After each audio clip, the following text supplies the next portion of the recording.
Introducing health and wellness advocate, veteran international real estate investment expert, author and speaker, Adiel Gorel. Health tips, fitness tips, nutrition and well-being, world-class experts, all right here on my podcast, The Adiel Gorel Show. Hi everyone, it's really a pleasure to be here, back again with you. Today I'm extra excited because I get to talk to an old friend and a fantastic doctor whose mind is not constrained by just thinking inside the box, which I really love. Dr. Michelle Perro. Michelle, welcome to the show.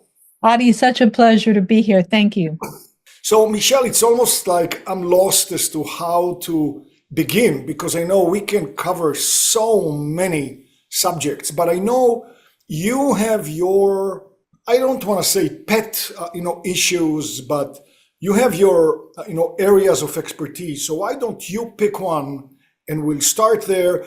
In fact, you know what? Why don't you just give us your background? We know you are an, MD, but let's see how you got here. Sure. I'm going to give you the thumbnail version because we would be here for a few days since I'm not 21, as you may have noticed. Historically, I'm a pediatric emergency physician. That's how I started, totally academic, trauma-based, children's hospitals, the whole deal. I ran an ER in New York, all that. Then I had my son over 30 years ago, and he had some challenges, and I serendipitously ran into a homeopath. We crossed at a similar job when I moved out here in '89 from New York to California. When I learned about homeopathy, my world flipped upside down. And I then, long story, went on to become a homeopath and worked with a gal who changed my son's health.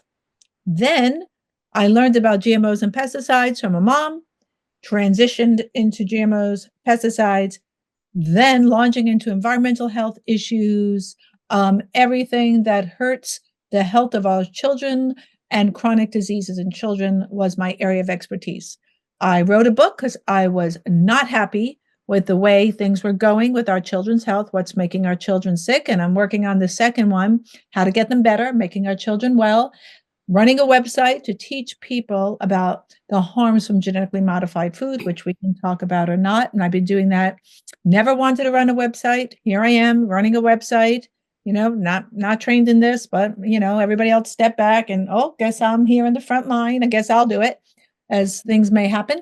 And so I ran the website, and I also am involved with the Lyme Clinic. I'm very passionate about Lyme disease and been working on that for decades. So much to talk about. I feel like almost like I stepped into a buffet of delicious food. And where do I start? Why don't we start with the first subject that you mentioned, GMO and pesticides? Mm-hmm. That's a good place to start because whatever toxic issue you want to address in our children's health, which means our health, which means our animals' well-being, starts with what we eat. Despite all the other factors involved, it's not one thing that's driving the chronic disease epidemic in children. So what I became literally OCD hooked on was the toxic assault on food. Not just for our children. That's my area of interest, of course. It extrapolates to all eaters, all consumers of food. That would be all of us last time I checked, unless you're a breatharian, the people who live on air. There are those people. I'm not one of them. And so I just became literally crazed about how we are harming our planet through food poisoning. And that's where I would start. And it's nothing short of, and when I say toxic assault, I use those words deliberately and intentionally because that's what it's become. So tell us a little bit more. So we even in the title of what we talk about right now, we mentioned two things, both of which are pretty big, GMO and pesticides. So I don't know which one you want to grab and run with it. So I think what we have to recognize is that many Americans do not have a strong science background. It's not well taught in high school. Most other countries surpass us in science education. People don't have a basic understanding of chemistry and biology, not to any fault of their own necessarily, but our educational system here in the US is lacking. So people often do not understand what a GMO is. And what most people don't understand is that we've been eating this genetically modified food, and it's exactly that. It's food been altered so that when companies like Monsanto, now Bayer, Syngenta, DuPont, Dow spray toxic chemicals that are designed to kill, their biocides, kill bio, kill life, that the plants don't die. That is the only reason why we eat GMOs. They don't spare water. They don't save the planet. They've killed off the soil microbiome, and they have tremendous harmful effects. Let's stop right here because you said so much. Okay. I want to break it down just a little bit. Break it on down. Good. So the way, well, when I was younger, quite a bit younger actually, to me, GMO was, you had a peach and then you created a nectarine. And nectarine was actually, if I'm not mistaken, you can, correct me, was a genetic product designed to make something not necessarily better than a peach, but different than a peach. Nectarines were very popular. So wouldn't that be one example of the early, application? We're still being very tame here. So, yeah. So making a nectarine, would that be an example of GMO? No, not. When you go on these websites like Genetic Literacy, all the pro-GMO websites that support genetic modification, you will see exactly that. They have done a very good job of obfuscating the truth of what's hybridization through sexual reproduction, the way Mendelian genetics was, with peas, that goes back centuries. And that is through just sexual reproduction of crossing, making, the whatever fruits you want, plum varieties, or when they cross apples, or, making pluots, for example. So they want us to be confused about that. Genetic engineering is not a natural technique.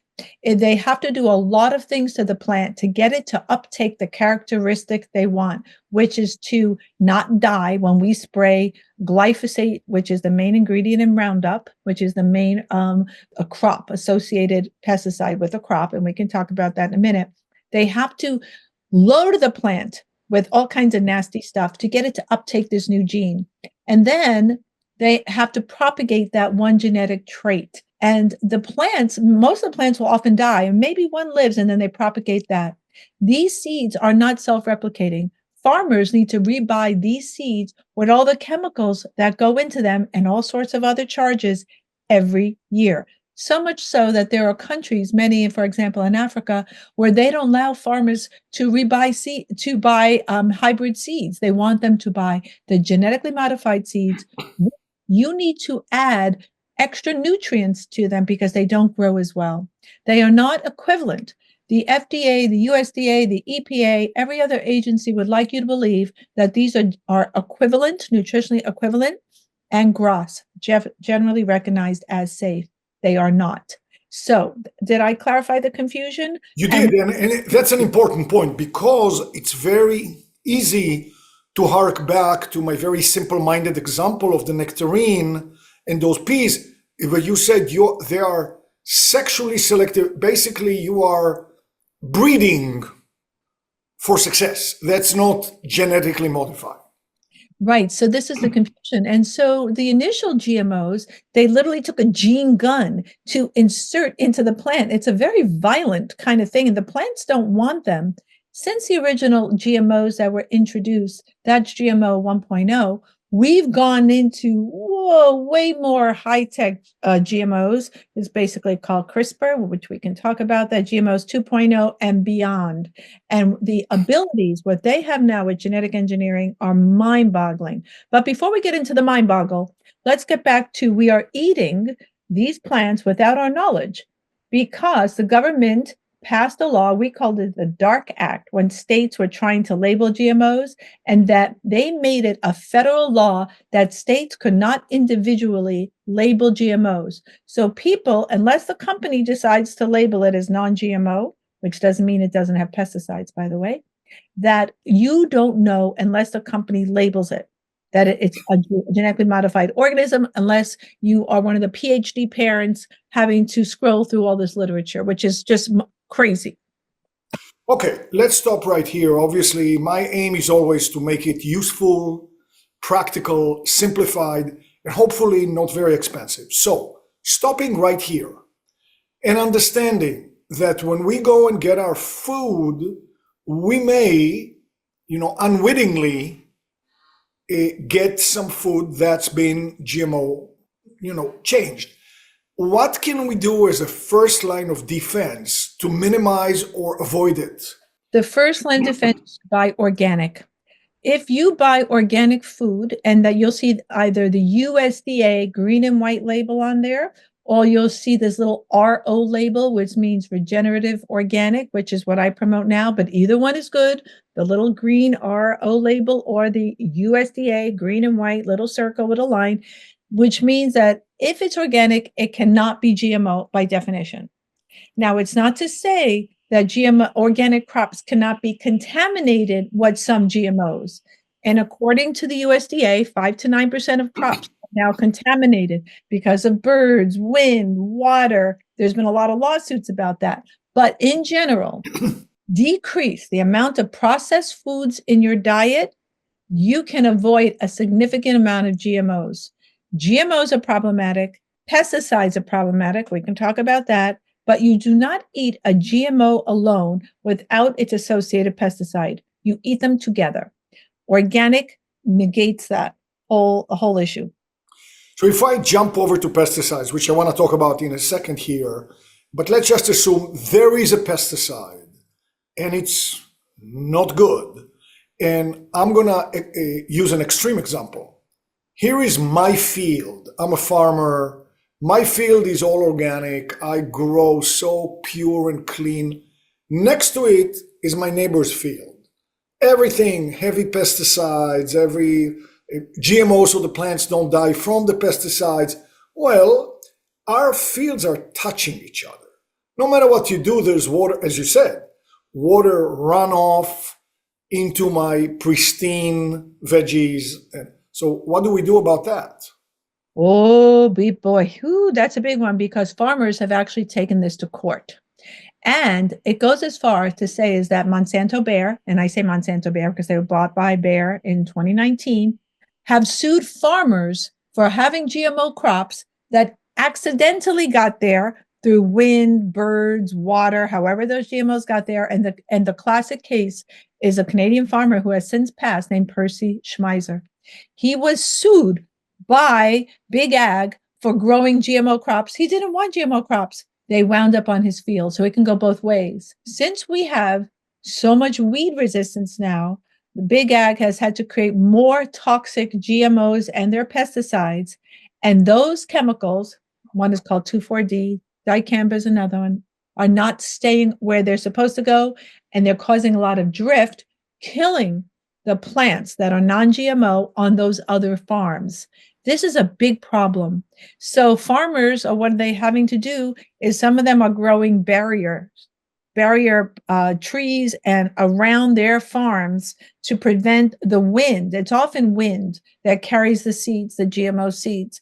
There's one researcher from Berkeley, his name is Ignacio Chapella, Professor Chapella, studied, he's at several years ago, that GMO seeds from the US travel 1,000 miles to Mexico. That's how far they can go. So these seeds are, free agent hippies traveling all across the world, and having a grand old time. So they don't stay where they're put.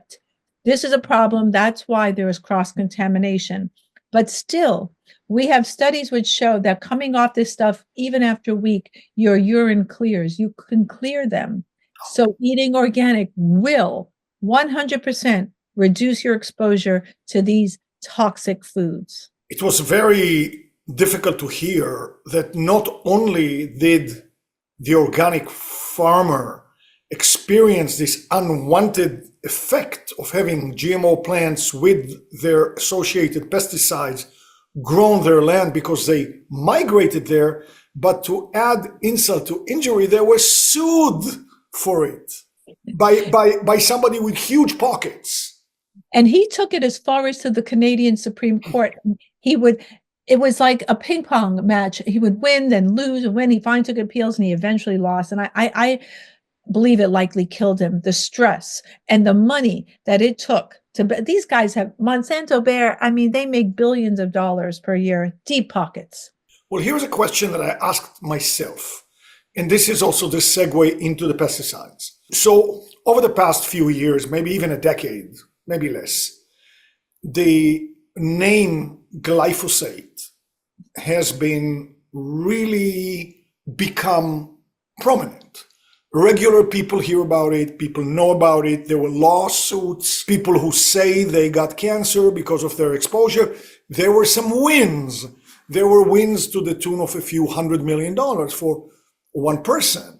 So now, in the thick of all of this, if I looked at what Monsanto had on its hand, I would say Monsanto is on the way to financial ruin. I mean, because if one person gets 250 million because they got cancer due to glyphosate, what's going to happen when it's going to be 1 million people? And then, to my surprise, Bayer, a company that we associated with aspirin, things like that, seems like, they got their business together.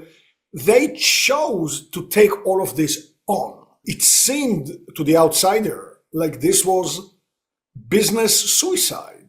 You want to take on lawsuits where each one could be hundreds of millions of dollars and millions of people? Well, clearly they knew something. So can you talk about that? These guys like Bayer Pharmaceuticals that have been around for 100 years, they're not a new company. They're a German company. They've been around. Their history is quite dark, which we don't have to get into right now. So what they did know is, so the leading cancer caused, clearly defined by IARC, the International Association for Research, Committee on Research, said, causes a particular kind of tumors. One of them is non-Hodgkin's lymphoma. It's a blood tumor. So what does Bayer do? They have a new drug coming out, which is used for treatment of, I know you know the answer to this, non-Hodgkin's lymphoma. They win on both ends. They create the problem and the drug to create it. Pharma is big business. They all do the same thing. Syngenta, AstraZeneca, they make the toxic chemicals and it's true for breast cancer and drugs. And then the drug to create it. And so if anyone thinks that these guys don't know what they're doing, it's naive. And they knew it, and they probably had this drug in the pipeline. Drugs take years to create. And I'm sure they had this drug in the pipeline. Remind people is when Monsanto went to the EPA to get this glyphosate approved in 1983, they've been using it as a pipe cleaner in 1973. It was invented in 1950, I believe, by a Japanese researcher. Not new. It's not a new chemical, this glyphosate. They went to the EPA and they said, look at our product. An EPA pathologist said, whoa, we can't use this product. It shows cancer in the kidney cells. That's what the EPA pathologist said, this woman.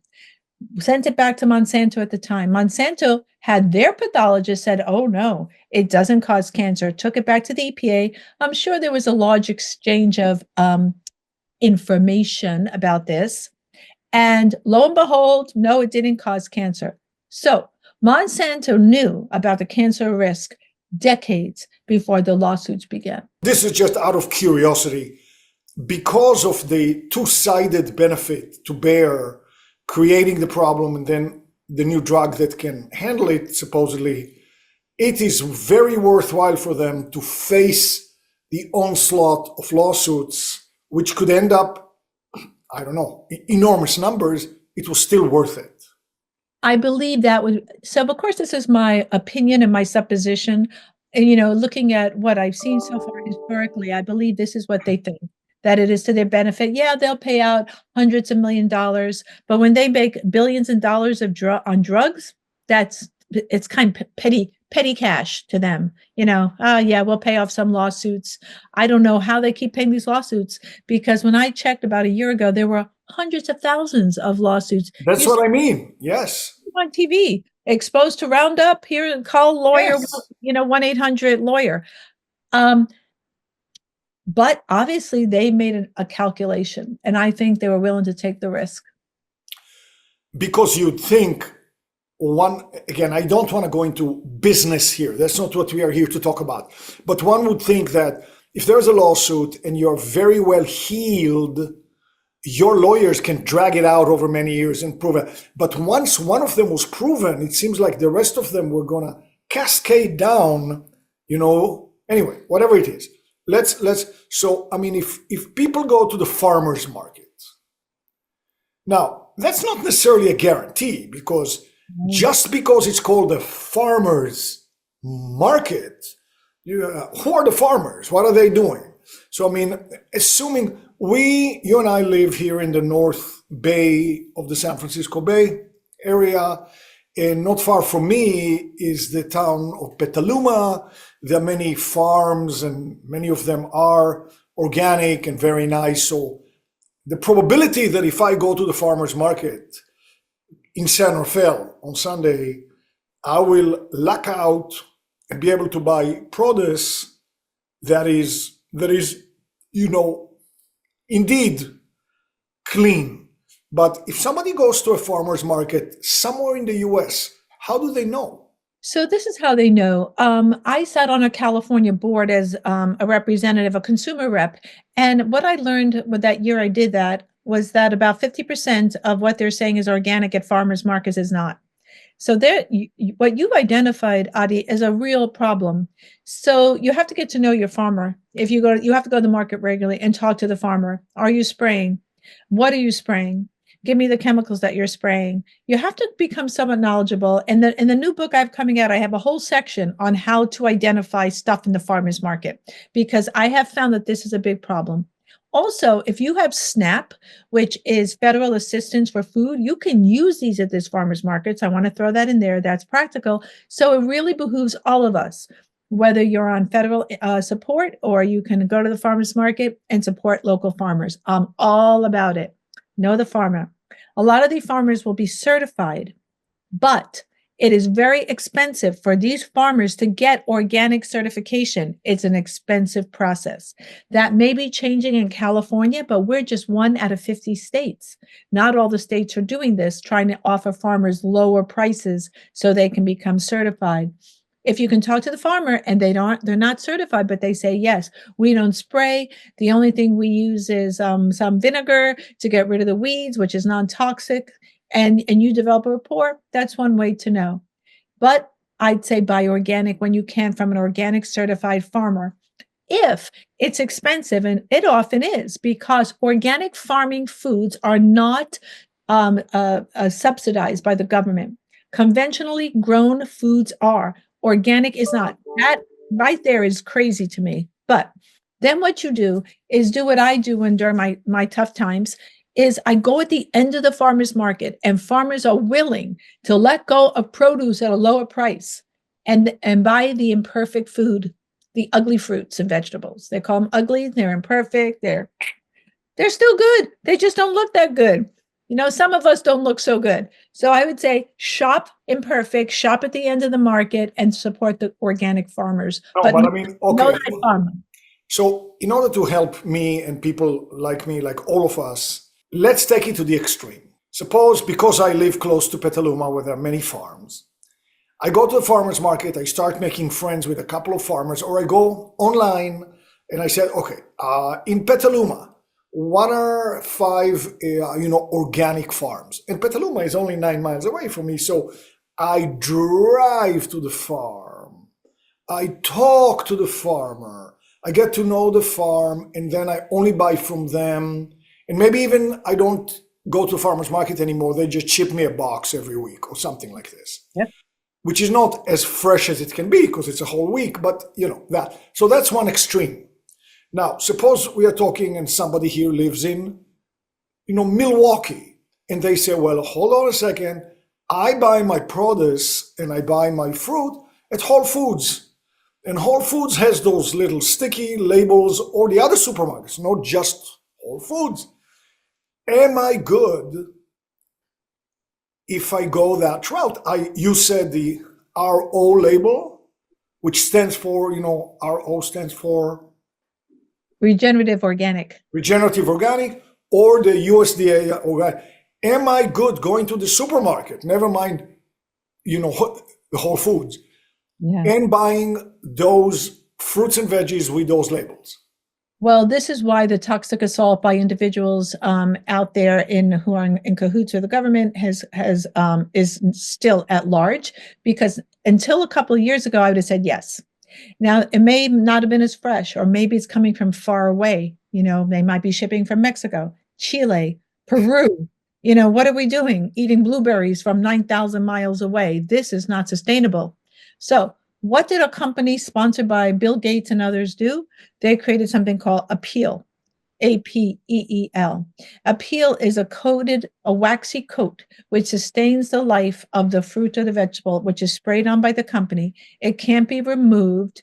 And it's made from grapeseed that has been extracted with a toxic solvent called hexane, and it is contaminated with toxic metals in the coating. And by law, they don't have to identify that it has Apeel. A lot of the fruits and vegetables, even organic, are coated now with this waxy coating, like avocados and oranges and apples, with this waxy coating, and they're not identified. So this is a big problem. What I've done, because we have a Trader Joe's here in our area, and sometimes I buy from Trader Joe's when I can't get to a farmer's market, which I can't always do, right? We're busy, we're working. And I asked Trader Joe's, I asked Costco, do you use Apeel, Apeel? And they said no. So Costco, many people shop at Costco. They have large families. They're not single individuals. And I said, Costco has said they don't use Apeel. However, you need to keep on these companies.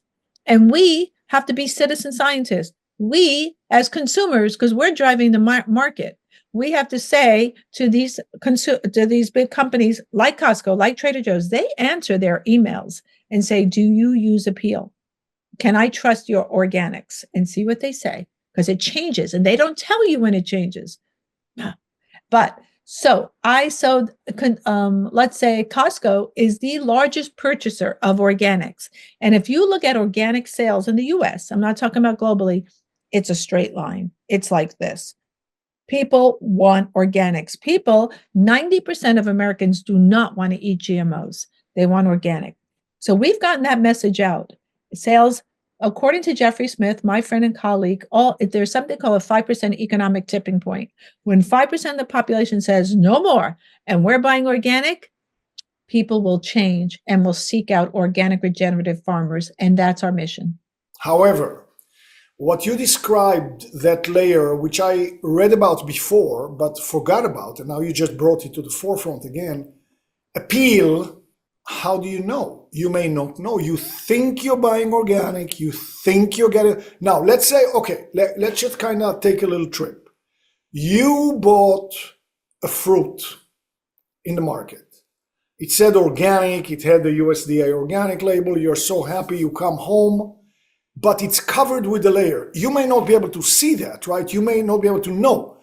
What happens? Should you wash even the organic fruit and veggies that you buy? What should you do to get rid of that? The Apeel won't come off. If the peel is on an avocado, that's easy enough because we don't eat the avocado skin.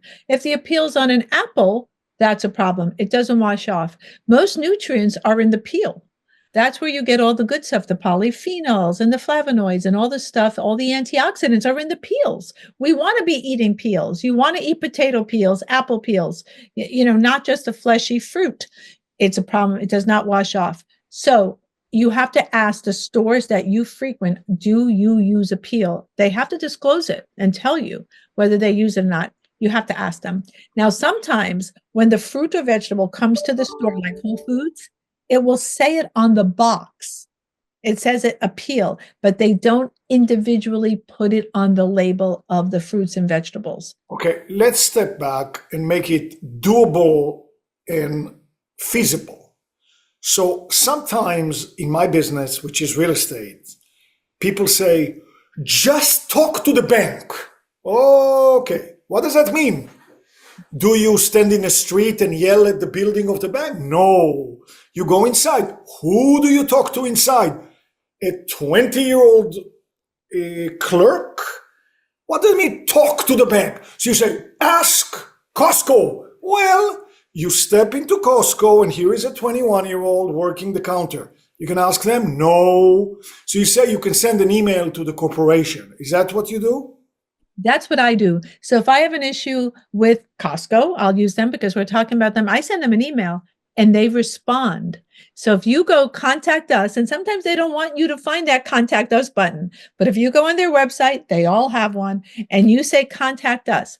Now, what I do personally is when I do the contact us button and I send them an email, I CC about 50 of my friends. And I say, I'm letting my women, I'll say women in this case, my friends, my people, because in my community, a lot of the women do the shopping. Not always. Men are eating too. Last time I checked, whomever it is, you CC your friends and saying, I'm letting my community know that your response. So you can CC all of us because we'd all like to know. That is a powerful way of doing it, and that's very smart. So, I mean, if we want to ask a supermarket, a chain, a Costco, anybody, we go to the contact us on their website, we fire off an email. You're saying that they will respond. That's a surprise to me. Very nice to know. But that mega CC sounds very lovely because now they not only got an email, they got an email from 10, 50 people. That's very nice. And it's not a BCC, it's a visible CC. I like that a lot. But as you said, they can say, no, we don't use this on Wednesday, but on Thursday morning, they start using it. Well, I do ask them for verification. I say, well, I said, and I say in my email something like this. I enjoy shopping at your store. Thank you so much for carrying organic. I always sandwich it with a polite statement. I said, however, I am concerned with appeal. I choose not to use it. Can you please tell me if you use appeal on produce? Thank you so much. And can you also let me know how I can verify this in the future going forward, that you will not change this policy? Because myself and my friends want to know that. However, because I have some little numbers and letters after my name, I use everything I can to shake people up. I'm putting it all out there. And now that's what I can do. So if you don't have that, you have a nice high school education. What do you have? Maybe you belong to a PTA. Maybe you belong to a gym. Maybe your office. Most of us have lots of email contacts now. Everyone has email contacts. But we somehow have to let these people know that we consumers buy their products. We're the ones directing what we want to see them carry. It has to be, they're not going to tell us what to eat. We're going to tell them what we want to eat. Shift it. That's a good little tip that you just gave us, because I would never in a million years, write that email and use the letters that I can use after my name, because the letter that I can use after my name have to do with my degrees in engineering. But now I'm thinking that's a great tip for all of us.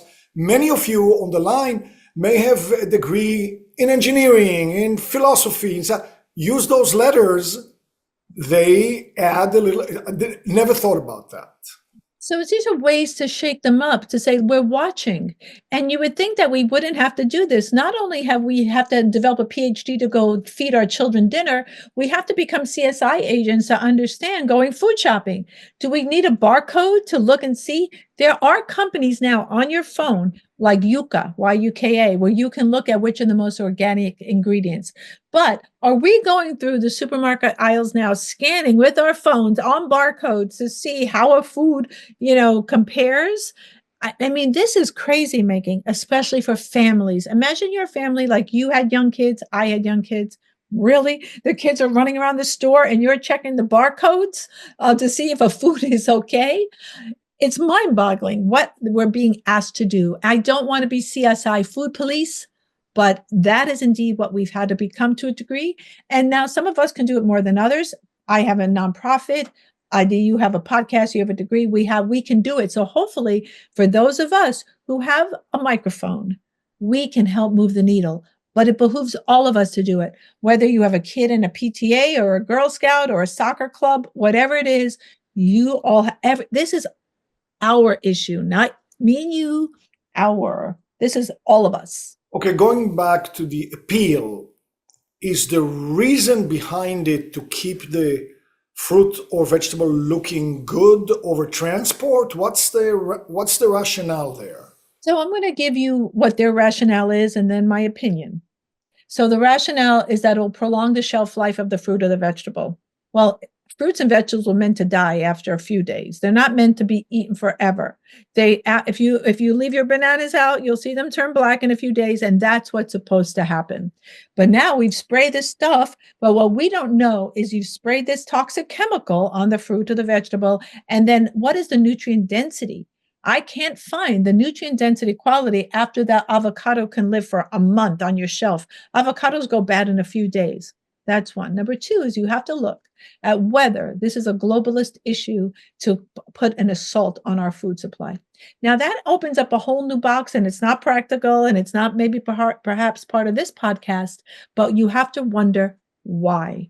Because it's to create the shelf life, we're adding more toxic ingredients. We're already toxically overloaded.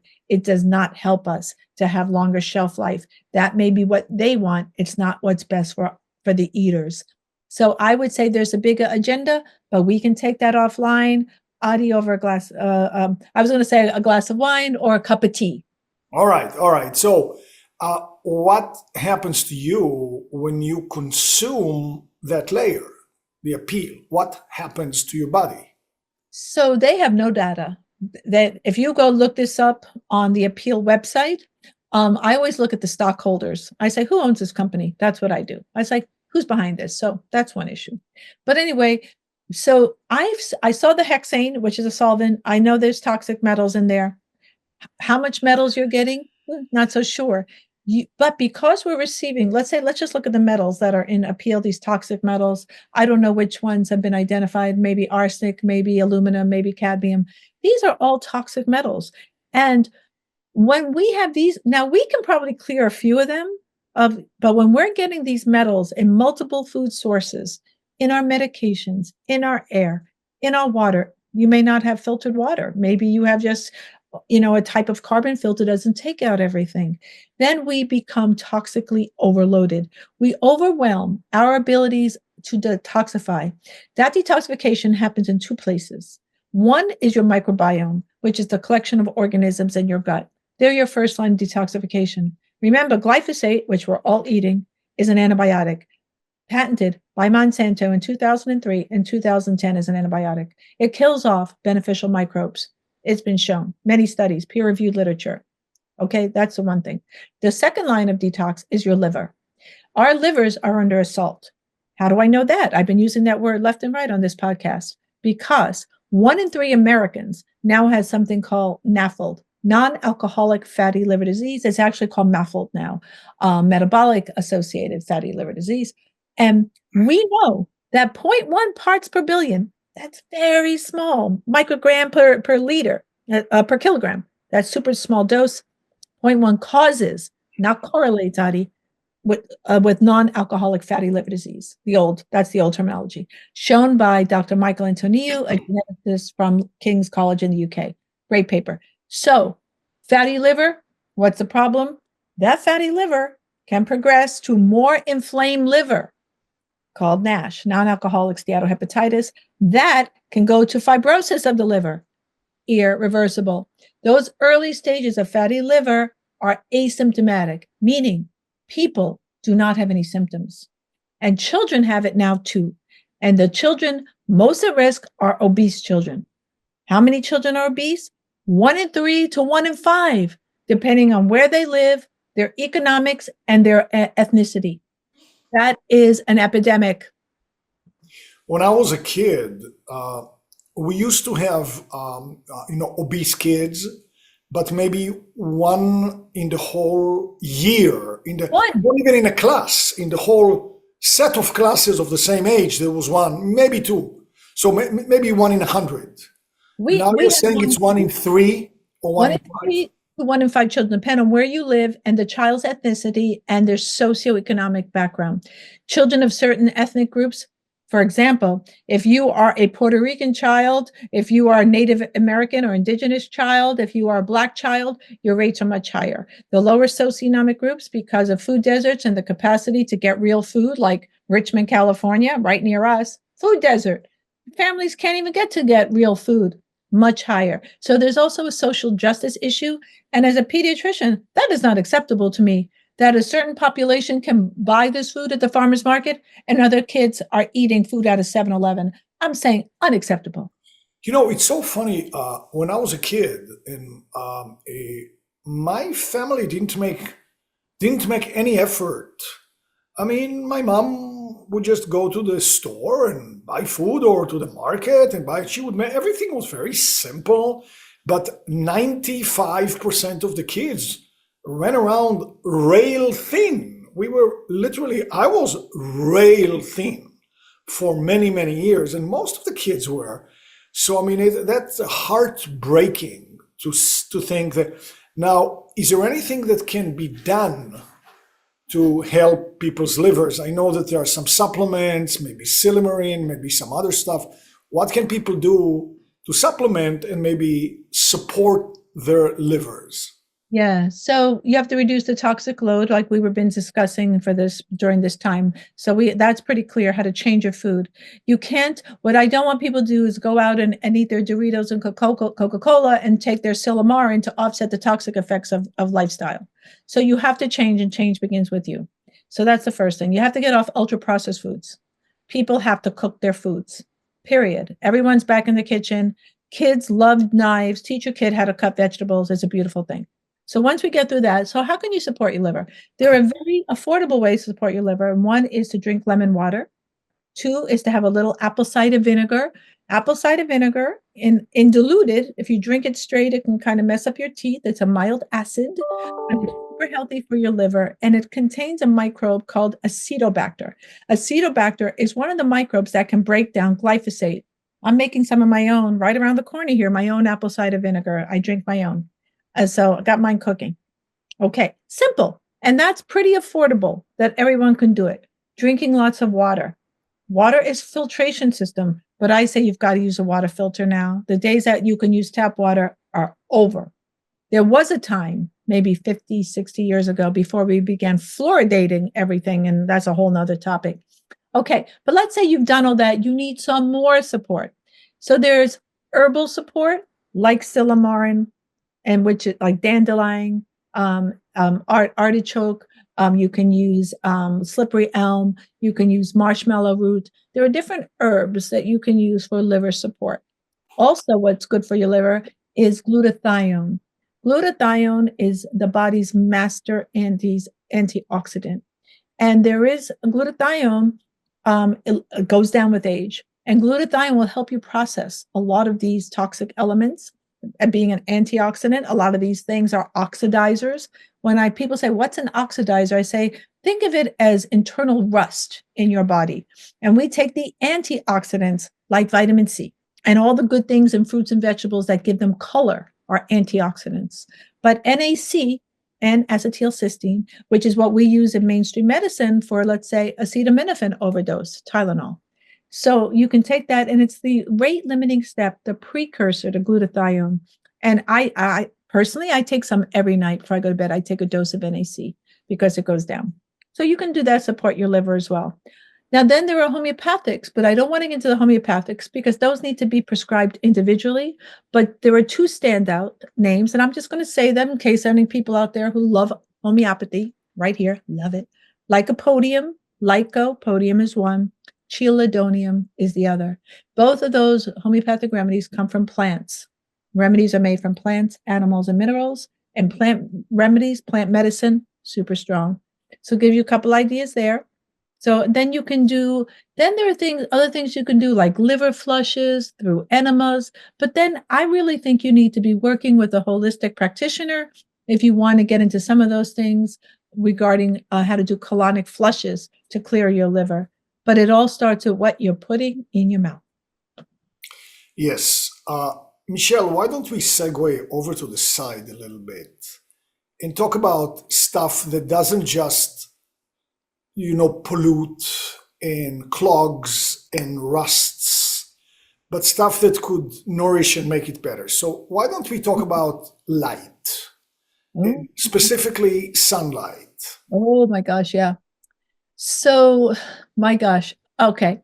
You would think that shouldn't be a big conversation because I don't know many people who don't love to be in the sun, right? People are flocking to the beach.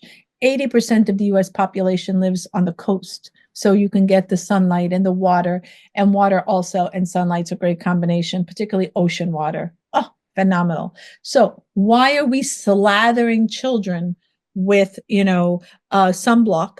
And a lot of those mainstream sunblocks are toxic. You have to buy an organic sunblock or one that's not like a zinc oxide, something like that. If you don't want to burn, I'm not telling people go out there and burn, but sunlight every day will help convert vitamin D in your body. It's super helpful. It's that light is nourishing. We are electric. We are energetic, but that vitamin D has to be converted from an inactive form, vitamin D2, to an active form, vitamin D3. That vitamin D is actually not a vitamin. It's a hormone. And that hormone is intimately involved with your immune function. So you need vitamin D for a robust immune function. As a matter of fact, one of the treatments for autoimmunity and cancers are high-dose vitamin D. Now, so we now sunblocking everybody, which is problem one. So kids have very low amounts of sun. And that is one of the key things that sunlight does. But it also increases melatonin production. Melatonin is another hormone that we need, also made in our gut by our microbes, which we need to regulate the sleep cycle, our circadian rhythms. It's also very important for immune function, melatonin, and was shown to be helpful in long COVID, high doses of melatonin. But, I digress. Let's leave that alone. So, but also ocean water, because ocean water has negative electrons. And we need to restore these negative electrons, even walking on the beach. Negative charge, you want to say. Negative charge. Negative charges, because those we need to be electrified and have a high voltage in our bodies.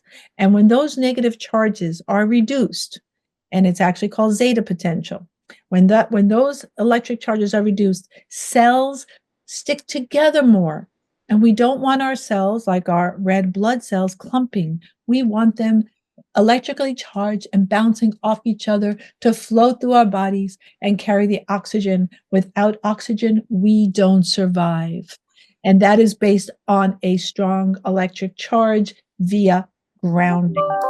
So that brings the grounding issue to the Earth has a negative electric charge. We develop sometimes a positive electric charge. We need electrons. The more electrons that we have, the better off we are. So for us to walk on the beach with our bare feet, we are exchanging the electrical current with the beach. We get electrons.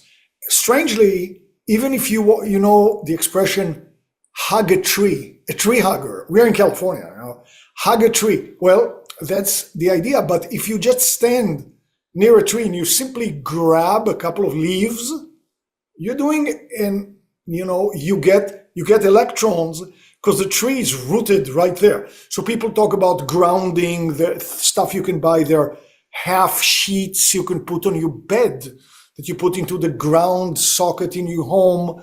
But of course, if you can walk barefoot, that's a good thing. But the more, I'm kind of a citizen scientist, like you say. I am trained in science, in math and physics especially, but not in medicine. So I'm what you call a citizen. So I explore, I ask, I'm asking you now. So the more I have been learning about light, and especially sunlight, is, of course, it ties very strongly to the circadian rhythm. I noticed years ago that when I take a very long flight to, another continent, maybe 10 or 12 time zones away, I can greatly minimize my jet lag by getting to my destination. And if it's in the afternoon, no matter how tired I am, walking outside with the sun into my eyes, and preferably walking barefoot on some grass or beach or something, minimizes my. So now I think I understand a little more. Turns out, I think you may agree, but I want to hear what you say.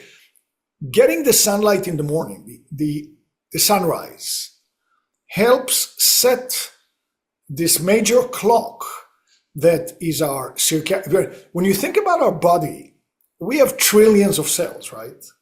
Mm-hmm. Every cell has its own little clock.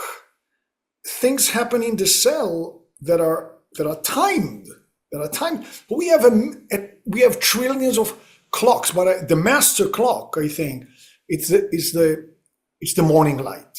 So I think we were, as humans, designed to wake up when the sun is up.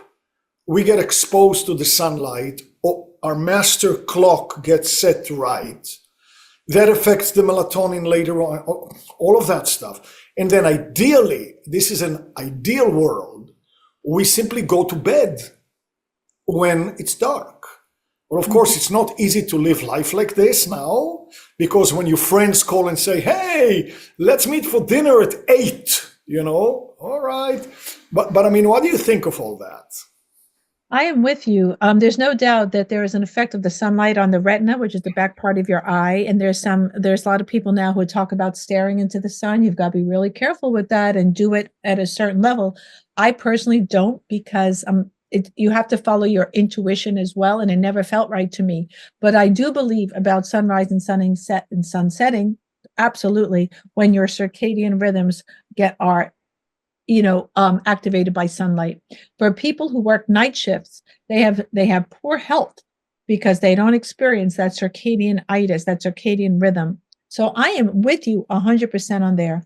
Now, if you are flying across 10 time zones and you don't have access to sunlight in a beach because you're flying somewhere in the middle of the winter, there are things you can do homeopathically to help you.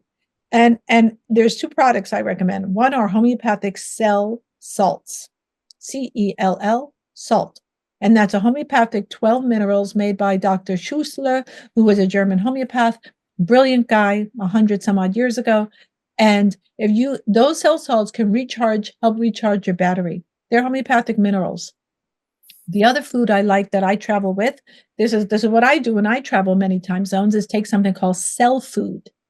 Cell food is this little oxygen in a bottle with some minerals in it. And I find that I put in some water, I just drank some, and it kind of recharges your battery. But I would prefer to walk on the beach, walk barefoot in a forest, watch out for those oak leaves, or get a little bit of sunlight. I love the sun. So I'm with you 100%. What is happening with the combination of the factors we talked about, in addition to 5G, and our constant in attachment to devices that are constantly emitting electromagnetic frequencies, is that it does diminish our own electric frequency. And so we have to be so mindful, because everyone is on the computer. Kids have their devices literally strapped to them. And that is harmful. And now you travel to some cities, Adi, when I was in New York, there were 5G towers like on every block. Some apartment buildings had so many routers, like in one corner of a building. I thought, oh my God. There are 5G maps you can look at to see make sure the 5G is not near your bedroom window. But so we are now in this world, which allows us to get fast internet. Woohoo! We are paying the price as a cost of convenience. Yes. But recently I've learned that I've been doing things backwards.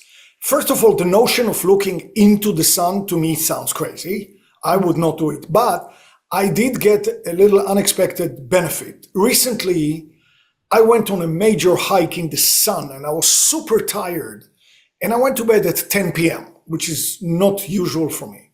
Well, I went to bed at 10. Guess what? I woke up at 6. So when I wake up, I go out and I want to look outside into the light. Well, when I woke up at 6, the sun itself wasn't out yet. It was only those beautiful red, yellow.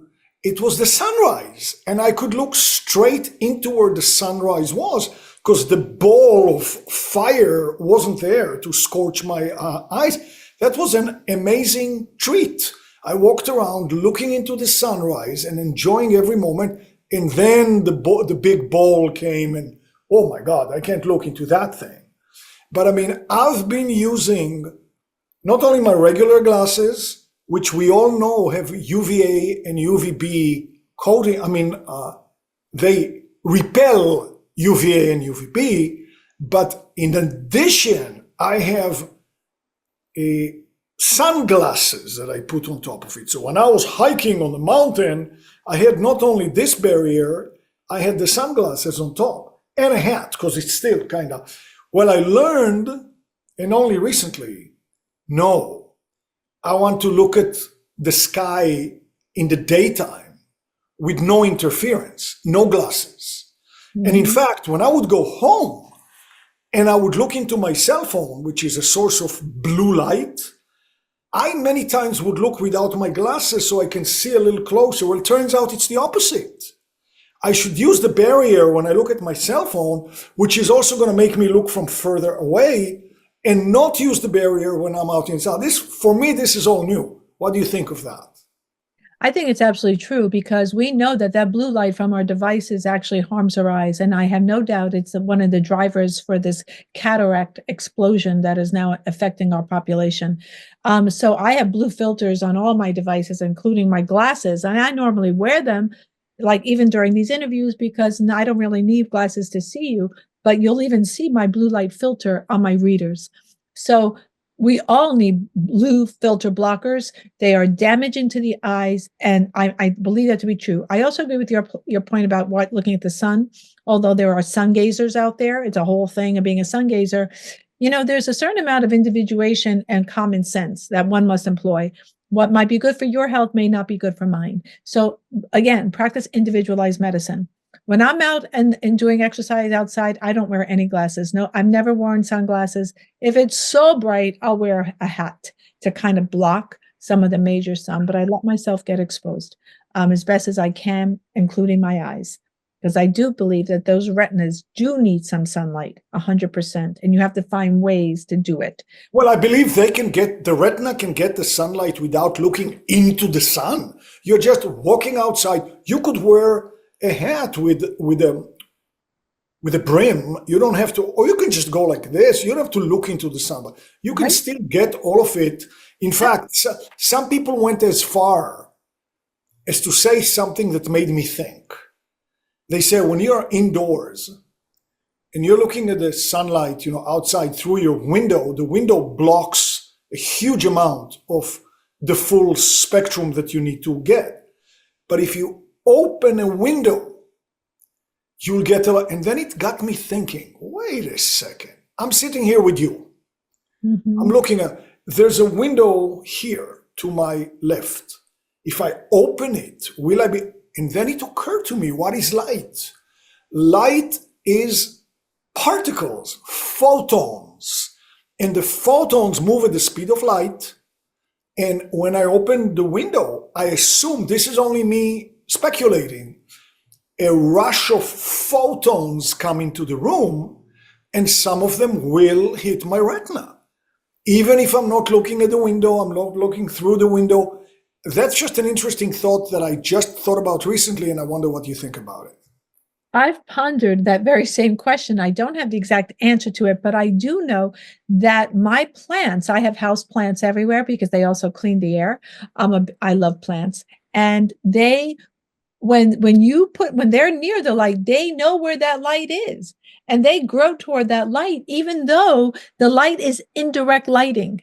but they will grow toward it. So somehow I suspect that your theory is accurate, although I can't confirm it, but I've only seen it myself with my plants. Because as you know, plants are very photosensitive and they release a hormone to help them grow, based on light. So I've thought about that, and that I like the theory. Can I prove or deny it? I cannot, but I like it. Well, we do know, I mean, that is in physics, light is photons moving. But whether So, you open the window and they kind of rush in, I don't know if that's true, but my plants seem to know. yeah, well, it's interesting. So you mentioned before an expression that is new to me. I don't know, we don't have a lot of time left, but I'd like you to maybe, you mentioned zeta potential. Yes. So I've only learned about zeta potential in the past 5 years, let's say, and it's not something I was familiar with because it's in none of my medical reading. And I'm quite an avid reader, medicine and sociology and, philosophy. And I read a lot and I've never seen this, but it came up I read about it through a Canadian psychiatrist, Dr. Andrew Molden. And he died at a very young age at 49. And he was writing about zeta potential and how aluminum diminishes zeta potential. Now, we're all exposed to aluminum. Aluminum is ubiquitous in our environment. It is a toxic metal. We cook with it. It's in cookware. It's in medication. It's in baking soda. It's in vaccines. People wrapping their chicken in aluminum foil. It's pretty much in the environment. When our group, we are citizen scientists, when we tested baby formula and Girl Scout cookies, aluminum was off the charts. Okay. So he found out because of this aluminum is a 3+ charge metal, that what it does, it diminishes the charge on red blood cells and causes clumping. So I read that some years ago and I thought, wait a minute, hold on. Because why? I do something called live blood analysis or dark field microscopy, and I can look at people's blood. And what I see frequently is that the blood is clumped. It's causing these, we call rouleau formation. It looks like coins. Red blood cells are supposed to be, those are the cells that carry oxygen in your body. They're supposed to be dispersed throughout. And we see all this clumping going on.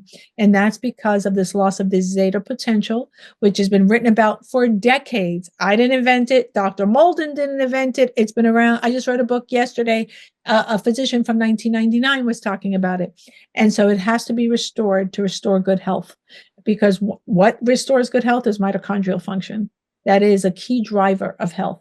And so this is why I have been on this mission to get toxic metals out of our food, for example. That's what I focus on. 100% of school lunches contain toxic metals. 100% of infant formulas we tested, baby formula, 100% of them contain toxic levels of aluminum in parts per million. That's milligrams per kilogram. That's a high amount. And we just tested Girl Scout cookies, and toxic metals were in 100% of Girl Scout cookies with aluminum. So what is the problem? You say, well, what's the problem with aluminum? Well, aluminum, unfortunately, is a neurotoxicant. It is causative of Alzheimer's, autism, cancers, immune dysfunction. Is aluminum. Aluminum also binds to glyphosate. Glyphosate and combined aluminum 6 different ways. Glyphosate neutralizes the charge of aluminum and shuttles it from leaky gut, which just about all the kids have now, across the blood-brain barrier. If the gut is leaky, the brain is leaky. It shuttles it into the brain. And what have we found on autopsy of brains with Alzheimer's and autism? Aluminum in the same areas of the brain. So let's be clear, that is a driver of chronic disease epidemic where Big Pharma makes a lot of money from keeping us sick. This is why we are on this mission, not just to get rid of the pesticides in our food, but to get rid of the toxic metals. And I might add that Dr. Gilles Seralini, a French researcher, found heavy metals. I say heavy and toxic. There's a little bit of a difference, and I can explain it, in pesticide formulations. They were contaminated. The pesticide formulations themselves with toxic metals. So even when they're spraying it, you're getting it that way. And those toxic metals are hard to clear. When you have a substance like glyphosate in everything, glyphosate is also a metal chelator. It binds nutrients metals we need to run our functions like magnesium, calcium, zinc, copper. You need those metals to run just about every biologic function. Aluminum can compete with a lot of those metals. These toxic metals compete with the biologic metals. And so that's why we have to reduce and get rid of them. This is a massive problem that may be unknown. You say, well, how does that get back to the zeta potential? Aluminum is a driver of lowering that electric charge. Well, I would like to invite you to another podcast. There's a lot of stuff to talk about. I want to talk about the nature of water, and there's so much to talk about. That actually lays the foundation for why homeopathy would even work. I mean, the structure of water, the qualities of water. For many people, water is your H2O. What the heck? No, but water, there's so much to talk about just in the field of water that we are not even going to talk about it here. But I do want to get something very, very concise and very simple. We talked about eating home, and we are buying the USDA organic. We are buying the RO label. We are maybe going to the farmer's market, trying to avoid this, appeal. If we do eat chicken and fish and beef, wheat, grass-fed, grass-finished, and pasture raised and all of that good stuff. So, and the oils that we use at home will be the good ones. By the way, which ones do you recommend? The oils I use in my kitchen right now, because I do a lot of cooking, are olive oil, and I cook with it a certain way, coconut oil, and I don't use beef tallow so much. I have a very specific cookware that I use, which I know you use as well. And that will allow me to do oil-free cooking and also often steam with this special cookware that we love. And so that's what I do. I don't usually cook in butter. I'm a big fan of butter from grass-fed butter, assuming you don't have a dairy sensitivity. I do not, fortunately, but mostly coconut and occasionally avocado, and olive oil. I avoid the seed oils when I can. They've gotten a lot of bad press recently. Sunflower, peanut, soy, canola. I wouldn't use any of those oils. Back in the day, when my grandmother was cooking, they used beef tallow. They used animal fat to cook in. Yeah. Okay. So we know very similar to what I use at home too. So we know we eat at home, we're good. But all of a sudden I get a call from my friend, Michelle Perro. Come on, let's meet. Well, where do we meet? We normally go out to a restaurant. Now, we go out to a restaurant. Now, we either eat a vegetarian or a vegan dish, or we eat a chicken or beef or fish, whatever it is. It's almost guaranteed that unless it's absolutely the top of the line, 7 Michelin stars, and even there, the chicken is not going to be pasture raised. The beef is certainly not going to be grass-fed, grass-finished. The cooking oils in the kitchen, we have no idea what they are. The extra sugar they put to make it sound. What do you do when you go out? This is a problem. There's 2 things I do. I try to avoid eating out in certain restaurants because they use a lot of soy and corn, and that's Mexican and Asian cuisine because it's all going to be GMO. Not 100%, but almost always. I really try to avoid GMOs, even if I'm going to get some pesticides. So what I'll do often is if I'm at a regular restaurant, because I like eating out too. I love meeting up with friends, is I'll have the salad. If I have the salad, I ask for oil and vinegar. Olive oil and vinegar, and they will bring olive oil and vinegar to the table. Now, it may not be the best olive oil. It may not be organic, and olive oils now are contaminated. They mix olive oils together. So, but at least I know I'm not getting canola oil, the worst, even organic canola oil. Just don't even think about it. So I'll ask them to bring it, and I'll do big salads. But I try to eat at the organic restaurants, but as you and I know, even here in Crunchy County where we live, there are very few organic restaurants. So, okay. So here, would it be more beneficial, even if somebody is a meat and chicken and whatever fish eater, to go vegetarian or vegan when you go out? Well, no, because they use glyphosate. If it's not organic, they use glyphosate as a desiccant. And so the highest amounts of glyphosate are in wheat, oats, and legumes. So if you're eating vegetarian, you're going to eat Indian, you're going to have rice and lentils or chana, those lovely chickpeas that I love, or Chana masala. chana masala, which I just adore. All those yummy legumes are going to be filled with glyphosate. Those are the highest amounts because they're using glyphosate as a crop desiccant. Some of the highest amounts that were found by a friend of mine who did the testing was in Banza chickpeas, 2,000 parts per billion, off the charts. So vegetarians often have higher amounts of pesticides than, omnivores because they eat more wheat and more legumes and oats in their diet.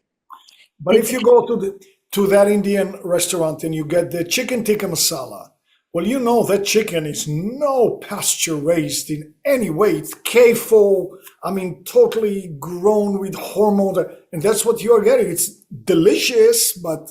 So, I do the best I can. And so sometimes you just can't avoid it. I'll do, occasionally I will have to have, I'll do a pasta dish, a gluten-free pasta, because I don't do gluten. And let's say I could not avoid. And then let's say I have a glass of wine, for sure, not organic wine, 100% glyphosate, 100%. That's been shown in all the California wines, all the German beers, all have glyphosate. Studied, shown. So then when I get home that evening, I will take my NAC, I take my Silymarin, I may take some homeopathics to help my body clear it. And so because we don't want to live in a bubble, nor do we want to create a state of neurosis where you can never go to grandma's house, to a friend's, out for dinner. That is crazy making. And that is what I don't subscribe to and I don't recommend. There's got to be a modicum of, yes, I will get some of these foods, but my body is healthy. And when I do indulge, I can help offset it. And you drink a lot of water to help.